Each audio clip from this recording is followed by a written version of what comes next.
Nhasi takamirira Marooro ase Wicknell naLulu ayo akatarisirwa zvikuru nemhuri yese yeZimbabwe. Their Roora Day, shiri dzerudo dzakashanyira President Mnangagwa. Wicknell agovera mapikicha ari muhofisi yemutungamiri wenyika vaMnangagwa. He shared photos from the president's office on Facebook, expressing his deep gratitude for the warm welcome. Muchinyorwa chake, Wicknell aburitsa pachena kuti Lulu anoera shumba, zvinova zvinobva zvaita Wicknell kuti ave mukwasha wapresident. He humorously recalled the president asking if he was really sure about marrying Lulu, to which he confidently replied, "Ndanyura." Mutungamiri wenyika vaMnangagwa vakakomborera mubatanidzwa wavo vachisimbisa rudo, rukudzo uye kuzvipira muwanano.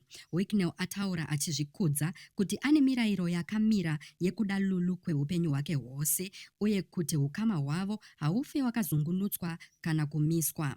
As we congratulate Sir Wicknell, his message is clear: ladies, humble yourselves before it's too late. He's making it known that his special day is non-negotiable and anyone who tries to disrupt it will face the consequences. Congratulations to the couple.